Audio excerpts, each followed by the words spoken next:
Welcome, class 10 chemistry. Today I am dealing with the exothermic. Last time I dealt with the endothermic. You please go through my previous lecture also. Then you will better follow this one. Exothermic reaction. This will be exothermic reaction. This will be part 1. So, are those reaction? एक reaction होता है जहां पर bond making होता है. Are those chemical reaction where heat energy is released out at the completion of the reaction. कहां पर वो फेंकता है? वो सराउंडिंग. आपका केमिकल रिएक्शन कहां पर हो रहा है? सिस्टम में हो रहा है. सराउंडिंग में वो फेंक रहा है. क्या फेंक रहा है? हीट. नहीं तो अगर वो हीट क्या हो गया हमारा? सिंपल देखो यहाँ पर A प्लस भी मेरा एक हो गया है रिएक्टेंट. एक मैंने ये बॉन्ड बन गया है क्योंकि हमारा केमिकल बॉन्ड कंपाउंड में बनना जरूरी, नहीं तो एलिमेंटल स्टेट में वो स्टेबल नहीं होगा. फिर हमारा क्या होगा? डेल्टा. डेल्टा आपके क्लास 10 में देता है. इस सोचते हैं कि ये आपका heat liberated out means heat given out to the surrounding. कहां पे चला जाएगा वो? To the surrounding. Bond formation is the main criteria here. जब भी कोई भी बॉन्ड बनता है तो क्या होगा? सिस्टम जो भी जनरेट करेंगे हीट वो क्या करेंगे? यूटिलाइज कराएंगे. कहां पर यूटिलाइज कराएंगे? वो बॉन्ड फॉर्मेशन में यूटिलाइज कराएंगे. फिर जो एक्स्ट्रा एनर्जी जो हो जाएगा वो आपका सराउंडिंग में छोड़ देगा, नहीं तो वो एक्सप्लोजन होने का डर होता है. And one thing, exothermic reaction are very stable than endothermic. Please mark this word. Exothermic reaction are more favorable than endothermic. Exo means बाहर, thermic means heat. Second point, enthalpy change. अभी यहां पर देखो,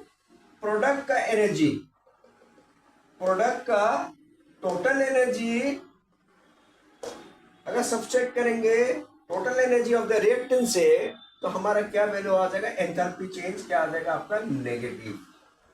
ठीक है ना. ये एक्चुअली क्या होता है? हीट ऑफ फॉर्मेशन ये दोनों का ले लेता है लोग सेपरेट. फिर इसको हम लोग क्लास कर देते हैं केमिस्ट्री में, थ्योरेटिकल केमिस्ट्री में, थ्योरेटिकल बैकग्राउंड का. हीट ऑफ फॉर्मेशन दोनों का ले लेता है, क्लास कर देता है. ये हीट ऑफ फॉर्मेशन दोनों का ले लेता है, फिर से सब्सट्रैक्ट कर देता है. तो सब्सट्रैक्ट करने से मैं क्या होता है? मेरा नेगेटिव, क्योंकि total energy of the product is less than the reactant. ये आपका रिएक्टेंट आ गया क्योंकि ये दोनों रिएक्ट कर रहा है. ये आपका प्रोडक्ट आ गया. ठीक है ना. टोटल एनर्जी मैं यहां पर लिख दूंगा. आप लोग मेरा पॉज करके लेक्चर को ट्रांसलेट कर लेना, ट्रांसक्रिप्ट कर देना. Total energy of the product is less than the total energy of the reactant. ये आपका टेक्स्ट बुक में नहीं मिलेगा क्योंकि ये थर्मोडायनेमिक्स का टेक्स्ट बुक में ये पढ़ा. सो यहां पर आपको देखो ये चेंज आपका किसका हो रहा है? एंथैल्पी. इसको हम लोग कहते हैं एंथैल्पी चेंज. ठीक है ना. तो हम लोग जब ये सब्सट्रैक्ट करेंगे तो हमारा वैल्यू क्या आएगा? देखो ये नेगेटिव. और जितना नेगेटिव आएगा, जितना वैल्यू नेगेटिव आएगा आपका, सपोज अगर आपका एंथैल्पी चेंज हो गया 349.5 किलो जूल. ठीक है. जितना आपका ये माइनस साइन जितना बढ़ते चलेगा, जितना नेगेटिव पे चले जाएगा, वो आपका ज्यादा एक्सोथर्मिसिटी बनाएगा. और एक्सोथर्मिसिटी ऑफ रिएक्शन, मेरे वर्ड को एकदम ट्रांसलेट कर लेना, उसमें मेरे वर्ड को लिख लेना.